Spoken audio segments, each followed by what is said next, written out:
up. We'll move to adding a few. The thing is like this. This is a very small frame, but at the same time it's pretty complex with a lot of small things going on, and they can only go together in one way. At least that's how I envisioned it, that there's one way. Ideally there's more that I'm not aware of. In worst case, no, we see them first, then we'll have to figure it out. So this is some stuff that will have to be there. The big movements, the big operations are when we put the sidewalls on. A structure like this is called a bend. It's at once this structure, the two sidewalls go. We'll put this together on the ground, at least on the sawhorses. Check if it's somewhat square, see how much it weighs, and then move it over, and then try to put it up and make it be friends with these joints over here. Normally we would do this just by putting things flat on the side and raising like this. That's a little bit complex here because we don't have that much space. It's a bit of a tight spot. But I think we have enough people and muscle combined to make that work. And so from there on, this will be our first one. We'll learn a lot of it, hopefully that the next one will be easier. From there on, so we're gonna have them secured with some screws and a diagonal. Nothing is really totally fixed yet. That will happen once we start putting the plates on. The plates are the longest and heaviest beam that we have. So they're the 60-footers right here. So then we'll get to this situation. So you're hammering in pegs to lock these sections in? Yeah, I'm going to introduce that in a second. That will be one of these long beams. There'll be one on the back side as well. And then the last one. So this is the right step. The last one is the ridge beam. It sits on two posts and has a brace as well. I'm thinking we assemble this completely on the ground. It'll be the heaviest structure that has to go the highest, unfortunately.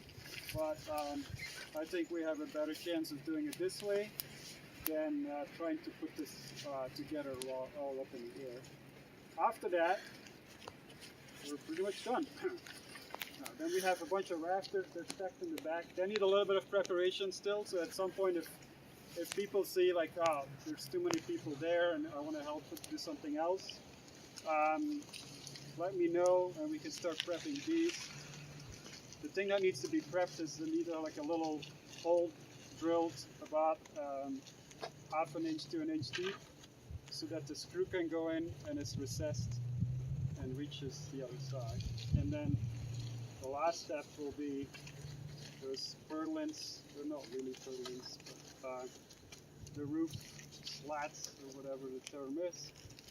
And they need a little bit of preparation to cut to length, and we can start pre-screwing these, depending how smooth it goes. So before we go any further, I'm going to just introduce a little bit of terminology.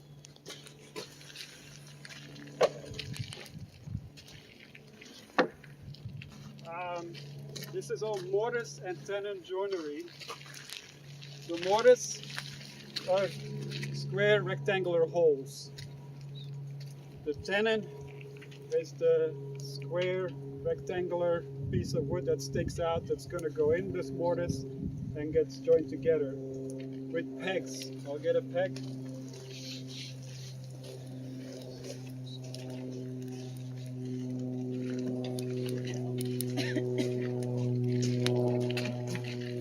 This frame has been designed with what's called draw bore in mind.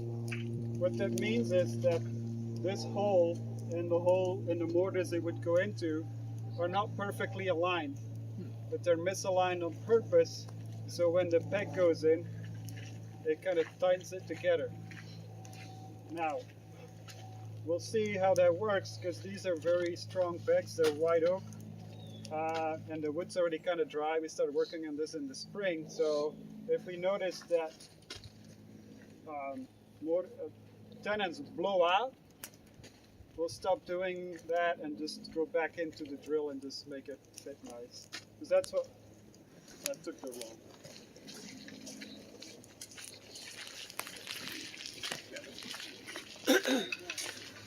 to make that drawboards, that misalignments to work out, most of the pegs, not all, but most of them already have been a little bit of a taper on it. They've been modified.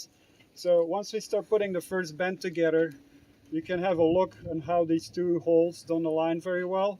And then you can also see how it makes sense to put this one in. So we put this in facing the misalignment so it can start getting over this little bump and pulls it right in.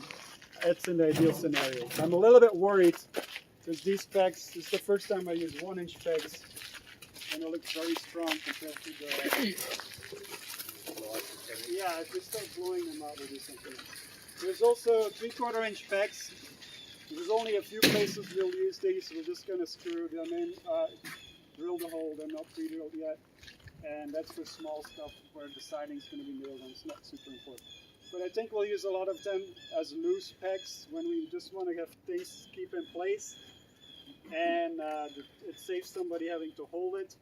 And it still gives a little bit of maneuverability when we try to get things worked out and fitted. What else? Brace.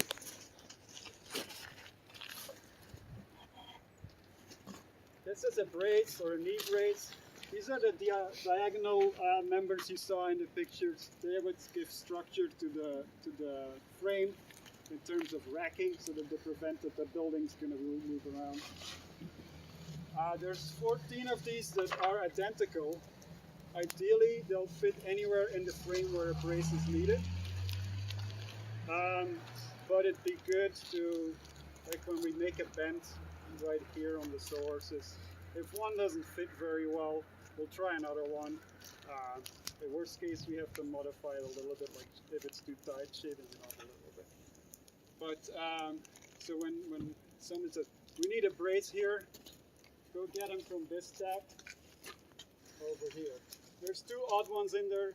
They're unique.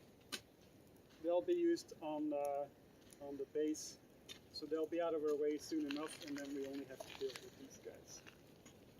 So I think that's what I wanted to mention. In terms of terminology, a tenon, you can look at it as like me. There's a person here with shoulders and a face and a cheek. We're not going to use all that, but shoulder might come up. Like the shoulders are what matches all the joinery, so that's something, a visual term for that. The other thing I want to mention, safety. There are a few people who have hard hats. I would say use them. I have one too. I'm gonna wear them. The other thing is fingers and toes. Those are the most common victims of problems we get here potentially. Ideally, we don't have any, and I don't expect any. But just be careful, fingers and toes. And then if you see something that's going to be horribly wrong, just yell safety. That should be the word where everybody responds to. Okay, stop what I'm doing. Stop what you're doing doesn't mean like let loose and let it drop, because then we're going to have more problems. That's pretty much it, unless people have other things they want to add to the safety thing.